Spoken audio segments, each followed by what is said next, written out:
का हमारे शीर्षक है महाकाल। महाकाल का मतलब जेके जौने बहाने मौत रहे उही बहाने दुनिया छोड़ के जाए। प्रस्तुति बाहे राम सुमेर मास्टर साहब का लेखनी है मुन्ना का।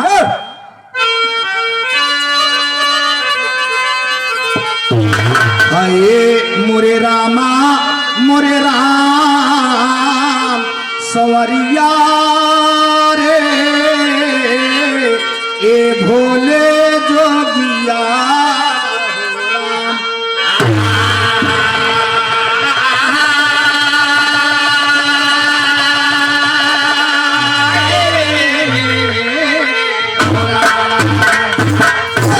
सत्य है एक दिन मौत आए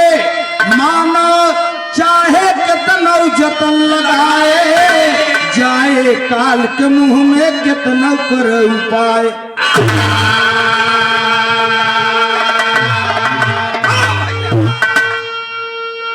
यह असीला चीज और यह सत्य दादा है। भैया ही आव उजाला बताए ना जब घाटे से आवा सुरती लोग मलत रहे कहे एक दिन ही आवे क्या केवल घटवा तक रहे। और जब घटवा पर से मिठाई खान प्रयागराज रसूलाबाद घाट पर तेलियरगंज जब डाके पहुंचे हाँ यार फलाना 50,000 लग गया रहा 2 महीने हो गए न कब भेजो दे तो न फोन उठाओ तो ऐसा कौन बात पर माया में इंसान पर गवा है। सुनने वाले बाबू ध्यान दे यही मेरे कहा गया है कि ये संसार है माटी का शरीर है माटी में मिल जाए जो सत्य है का मौत है। कभी लिखत है दूल्हे मास्टर साहब सोइया में बोल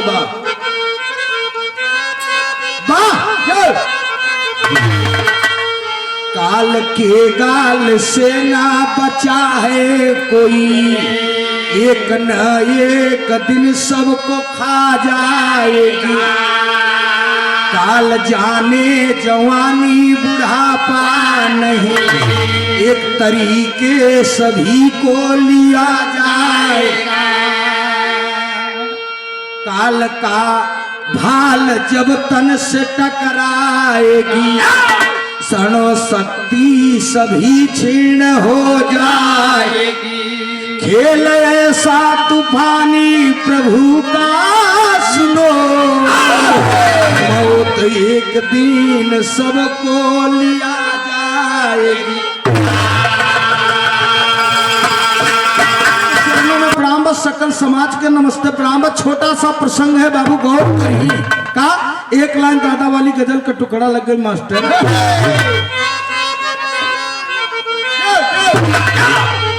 कहिए कबा मोरी सजनी कठियाइला चुनरिया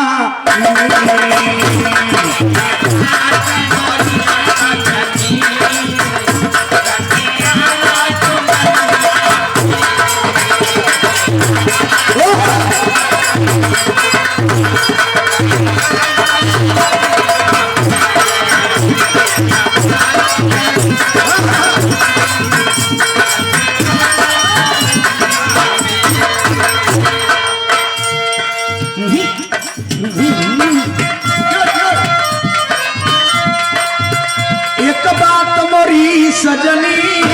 अरे गठियाइला चुनरिया में बिना पैसा का बिक जइबू बिना मोल का बिक जइबू माया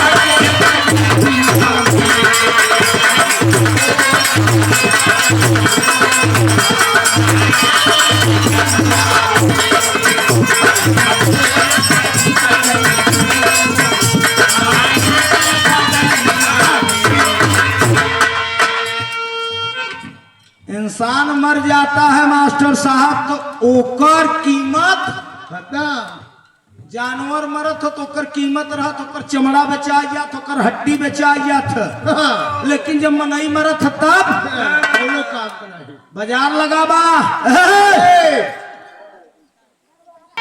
एक दिन जाना होई है कहा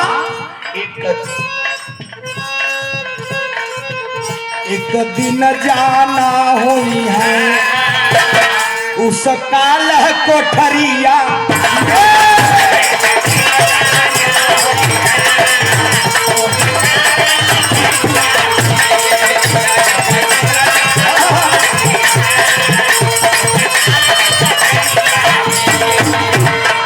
अरे एक दिन जाना हुई है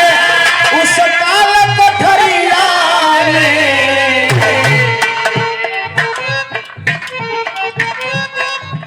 काहे बरे आपन सोचा हो तो नहीं हर सोचा कत्कार और बल कहन जावे आकाश चला गए पता कि बचना ही पैबा बचना ही पैबा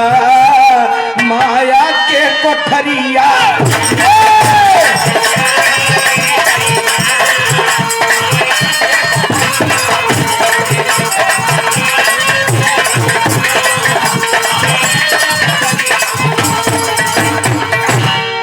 एक तो है यही हमार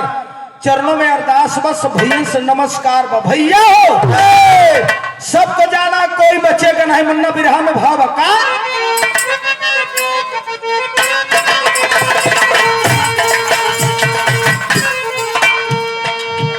विक्रमादित्य एक दिन घर से बड़े भोर चले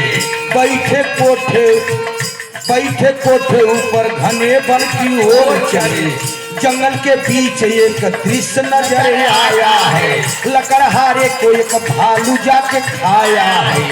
करिश्मा कुदरत का कोई न जान पाया है धरा के ऊपर जब भालू वह आया है धरा के ऊपर वह शरीर को रगड़ने लगा रगड़ते रगड़ते उसका रूप लड़की में बदलने लगा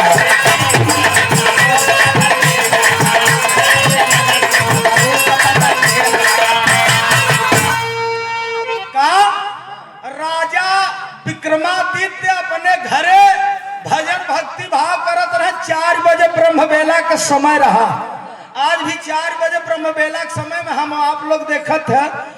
लोग भक्ति भजन कर बड़े बड़े महाराज हर देखा था कि कैसेट लगाई देता अब क्यों नहा धो के पूजा पाठ करता है क्यों डोलता है भजन भक्ति भाव चलता है इलाहाबाद चला जावा कंपनी बाग में जो एटीएम का पैसा खाता है तो 3 रंग का दिनेश भैया टहरत ही हमारे प्रयागराज इलाहाबाद कंपनी बाग में जे मान लो लेडीज ओडीज है ना जेका कोनो काम हम नहीं बा साहेब हरन के जे एटीएम का पैसा खाते न समझा जान तो अही ड्यूटी करके लेट जाइए और उनके पचन के ही औरत बाजार करत है बड़े आदमी के औरत हमेशा देखत हो बाजार में जाते सामान खरीदे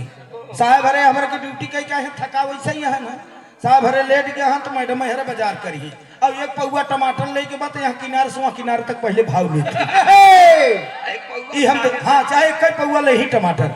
लेकिन कंपनी बाग में जब जावा 4 बजे बोरैया में जानता मास्टर साहब मैडम हरे ऐसे अरे डॉक्टर ही बता कि मैडम जी रचे घूमत टहरा कुछ रियाज करा ना है तो शुगर का मरीज हो जाएगा ये हमारे और कहे बारे का अंतर हम ठेकेदार है कि हमसे पूछत है मैडम ऐसे नहीं पूछ सकत है राजा विक्रमादित्य भोर में अपने घरे से महल छोड़ के चल दे जंगल को और भजन भक्ति भाव करे और जब भजन भक्ति भाव करे जंगल में जाता है तो बिरहा में थी तर्ज दादा वाली बड़ी पुरान तर्ज लग गई यार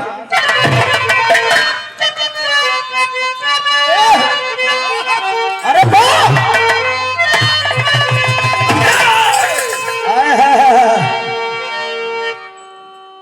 मुसहरन का तर्ज यार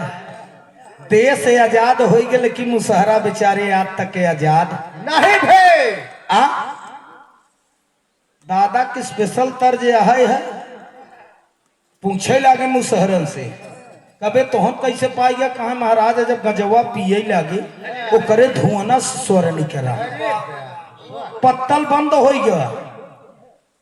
जौन महुआ का पाती के बलहरे के पाती के पत्तल बनत रहा मुसहरा बेचारे आवत रहे बढ़िया से जकरे ही आते रही और रही रहा हा भैया देखत रहा सवेरे आ जाए बेचारे बढ़िया कहूँ पेड़े वेड़े कतरे खो दोनों प्राणी तीनों प्राणी अपन लकड़ी तोड़ बनवत रहे ना वही पतरी में लोग खात रहा और जब वह पात उठ जात रहा तो दौड़े पाती में वही जूठ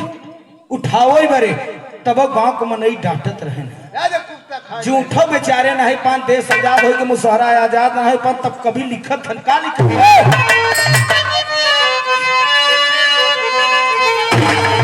कहिया रे साना नाना रतिया डोले कहे जब पावन